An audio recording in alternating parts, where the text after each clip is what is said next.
ये कहानी है रोमानिया देश के एक छोटे से गांव की, जिसका नाम है कार्चा। यहाँ एक बहुत पुराना और रहस्यमय चर्च है जिसे कहते हैं कार्चा मोनास्ट्री। बाहर से देखने में ये एक आम पुराना चर्च लगता है, लेकिन इसके अंदर छुपा है एक ऐसा डर जो सदियों से लोगों की नींदें उड़ा रहा है। यहाँ पर लोगों का मानना है कि बहुत सालों पहले एक भयानक आत्मा को इस चर्च के नीचे कैद किया गया था। उस आत्मा का नाम था वालाक। कहा जाता है कि ये आत्मा कभी एक नन का रूप लेकर सामने आती है और फिर धीरे धीरे इंसानों की आत्माओं पर कब्जा कर लेती है। फिल्म द नन इसी जगह से प्रेरित है, और जो कुछ फिल्म में दिखाया गया है वो सब बस कहानी नहीं, बल्कि वेटिकन की असली फाइलों और घटनाओं से लिया गया है। चलिए जानते हैं द नन की असल डरावनी सच्चाई, जिसे कभी दुनिया से छुपाया गया था।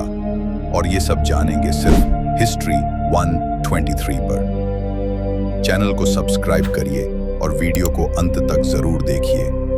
साल 1952 रोमानिया का एक सुदूर इलाका, जंगलों के बीच बना एक प्राचीन एबी चर्च।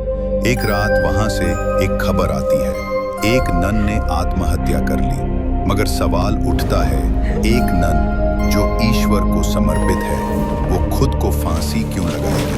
वेटिकन से 2 लोग भेजे जाते हैं जांच के लिए, एक पादरी और एक नन। लेकिन जो राज उस चर्च में छिपा था वो उन्हें जीवित नहीं छोड़ने वाला था।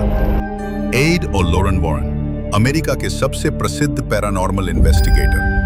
लोरेन ने एक वक्त देखा था वालाक को एमिटीविल केस के दौरान एक विजन में। उसने कहा वो एक नन की ड्रेस में था, लेकिन उसकी आंखों में पवित्रता नहीं बल्कि खून की प्यास थी। उसी दिन से लोरेन को रातों में सपने आने लगे। वालाक उसे घूरता था, नाम पुकारता था। वालाक कोई नया नाम नहीं है। उसका जिक्र मिलता है 17वीं सदी की किताब द लेसर की ऑफ सोलोमन में। कहा गया वालाक एक शैतान है जो खुद को मासूम बच्चों या संत जैसे रूप में प्रकट करता है, लेकिन उसका असली काम है आत्माओं को लील जाना। वो शैतान जो खुद को नन के रूप में प्रस्तुत करता है ताकि कोई उस पर शक भी ना करे। रोमानिया का वो चर्च सदियों पुराना था। पुरानी कथाओं के अनुसार वहां एक राजा ने एक राक्षसी आत्मा को बुलाने के लिए रिचुअल किया था। तभी चर्च में विस्फोट हुआ और वहां से उठी धुएं जैसी छाया।